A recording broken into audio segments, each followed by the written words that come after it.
You know, they told you to fake it till you make it. But you've tried that, and it didn't stick because real confidence doesn't come from pretending.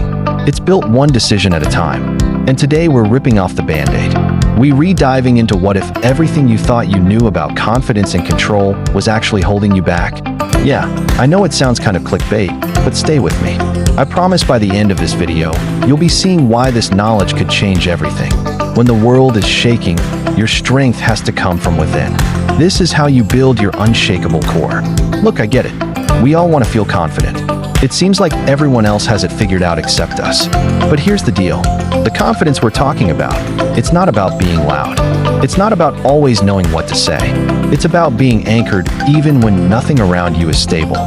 So let's break down the 5 parts of it. Part 1, the foundation. I know it's tempting to think that confidence is this big, flashy thing, but let me break it down for you. Confidence starts with you, and only you can build it. Think about it. Confidence isn't something you pick up overnight or someone else hands you.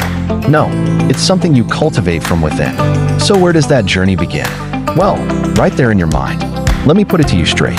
Confidence begins with mindful self-talk. Now that might sound fancy, but it's really simple. It's about what you tell yourself in those quiet moments. You know, the ones when you're doubting yourself, telling yourself, I'm not ready, I'll never be enough, or I always mess up. I'm here to tell you that those statements, they become your reality. But what if you flip the script? What if instead of focusing on the negative, you chose to focus on the positive? Choose to say things like, I'm learning, I showed up today, or I'm still in the fight. Each time you choose better language, you're rewriting your identity. It's like creating a new rule for your inner voice. Instead of being your own worst critic, you're becoming your own biggest cheerleader. And guess what? Your outer world will mirror your inner world. So start with your mind. Build that strong foundation and watch as confidence starts to bloom from within. Remember, it's a journey, not a destination. Part 2, stacking proof. Let's face it, we all want to feel confident, but we often fall short. Why? Because we look at confidence as some magical quality that certain people just have. But what if I told you that confidence is actually built, brick by brick? Let me explain. Think of confidence as a tower.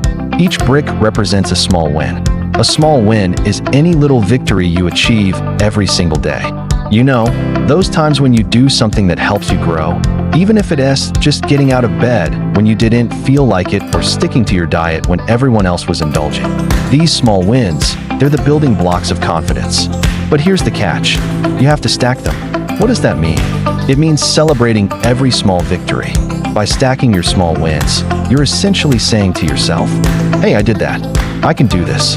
And as these small wins pile up, so does your confidence. It's like building up that tower, one brick at a time. And then one day you look up and you realize you've created something truly special. So how do you stack your proof? Well, it's simple. Every time you achieve a small win, take a moment to appreciate it. Be proud of it. Because remember, it's these small wins that lead to big victories. Part 3, embracing failure. Picture this. You're about to take on a challenge. Maybe it's asking for that raise, starting a new project, or even trying out for a team. Your heart starts to race. Your palms get sweaty, and suddenly doubt creeps in. What if I fail, you think? And in that moment, you're faced with a choice.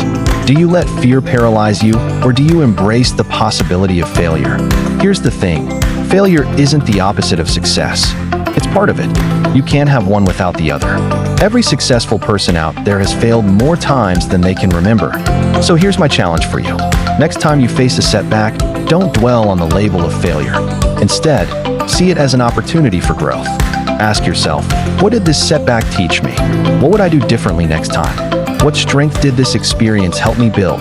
By reframing failure as a source of learning and growth, you're transforming your mindset. You're turning potential weaknesses into strengths. Part 4, the discomfort challenge. Look, if you want to level up in life, you have to push past your comfort zone. There's no growth there. So here's the deal. Once a week, do something that makes you nervous. Talk to someone you admire.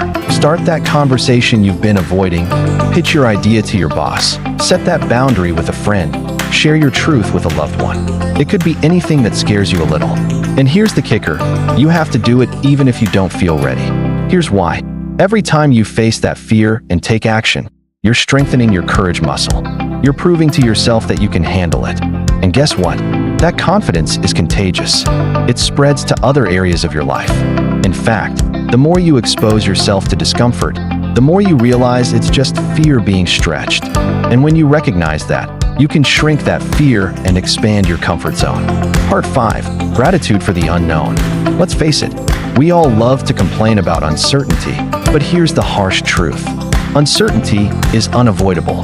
No matter how much we plan, things won't always go as expected. But here's the twist. What if instead of dreading the unknown, we embraced it? What if we found reasons to be grateful for it? Take a moment to think about it. Uncertainty can be a catalyst for growth. It forces us to be adaptable, to think on our feet, to trust ourselves. It pushes us beyond our comfort zones and helps us discover hidden strengths we never knew we had. Plus, uncertainty keeps life exciting. It's the spice of life. Without it, everything becomes stale and predictable. So here's a challenge. Every day, write down 3 things you're grateful for that haven't happened yet. Things like, I'm grateful for the opportunities coming to me. I'm grateful for the strength I'm building in silence. I'm grateful for the version of me I'm becoming. Now, some might call this wishful thinking, but I see it as gratitude for the potential that lies within the unknown. By adopting this mindset, you're not ignoring reality. You're simply choosing to focus on the possibilities and preparing yourself to embrace whatever comes your way with open arms. So here's the deal. Real confidence doesn't come from pretending. It's built one decision at a time. And today we've ripped off the Band-Aid. We've dived into what if everything you thought you knew about confidence and control was actually holding you back. If you made it this far, I know you're serious about leveling up. But let's keep the conversation going. What's the biggest lie you believed about confidence? Drop it in the comments. And even more important, what belief are you replacing it with today? Don't be shy. Let's start a movement. Because if we're all willing to show up and be vulnerable, we can help each other become more confident, more whole human beings. And hey, if you're done faking it, hit that subscribe button. This channel is about becoming solid from the inside out. Thanks for watching.